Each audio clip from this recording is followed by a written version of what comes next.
رايحه نشارك معكم سالاد فاريي على طريقتي، وحبيت نبارطاجيها معكم كيفاش انا نقدمها ولا كيفاش نكهها. بالنسبه لا فينيغريت رايحه نحضروها في اخر الفيديو، يعني تشوفوها من بعد.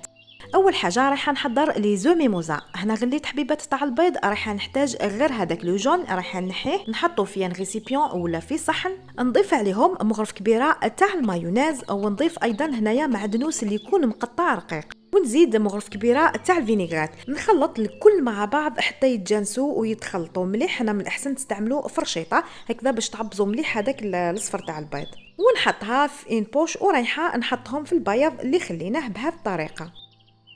نزينهم بحبيبات تاع زيتون كحل، من بعد راح نرش عليهم القليل تاع البابريكا. وفي صحن اخر راح نحط كميه تاع البيتخاف اللي كنت غليته وقشرته وقطعته قطع صغيره، ندير له لا فينيغرات وشويه ملح ورشه صغيره تاع قرفه.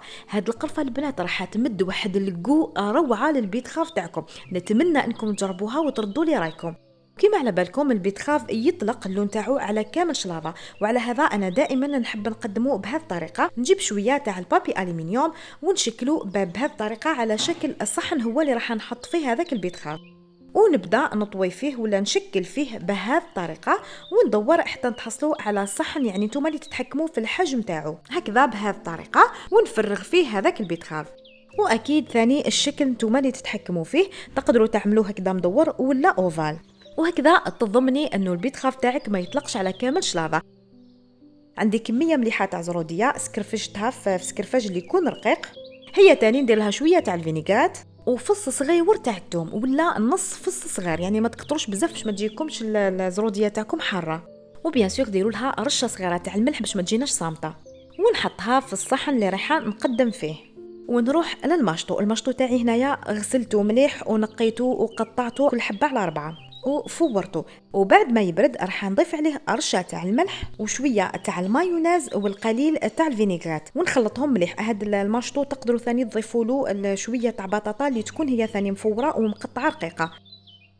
ونزيد شلاضه تاعي اللي تكون مغسوله. وهنا البنات نعطيكم واحد لاستيس باش تبقى لكم شلاضه ما تكحالش بالخف، قطعوها بيديكم، يعني ما تستعملوش الموس، ما تقطعوهاش بالموس هكذا راح تشد لكم وقت اكثر وما تكحالش. درت لها الفينيغرات ورايحه نحطها في الصحن تاعي بهذا الشكل. وفي الاخر راح نزين السلطه تاعي بهذاك البيض، ونزينوها ايضا بالطوماطيش اللي يكون مقطع وزيتون كحل وخضر وشويه تاع المايونيز.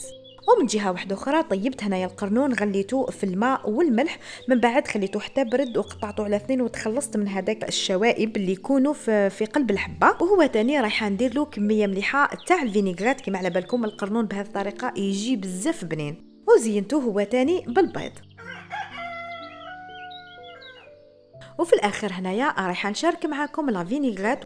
هنايا في كاس ولا في قرعه ولا في اي حاجه اللي راح تخبيو فيها لا فينيغرات تاعكم. نحط 3 كيلات زيت نباتي ولا زيت زيتون مع كيله تاع خل، من الاحسن اللي يكون بذوق الليمون ولا بذوق الثوم، ولا تقدروا تعوضوا ايضا بكيله تاع ليمون، مع فص كبير تاع الثوم اللي يكون مسكرفج. ولا فينيغرات تاعي رايحه نكهها بفلفل اسود وشويه تاع لا موطارد، وعندي الملح، ورايحه نخلطهم مليح مليح حتى يتجانسوا، ولا ايضا تقدروا تخلطوهم بالبغا ميكسور، المهم حتى يتجانسوا مليح ويولي كانه كريمه، يولي بزاف عاقد.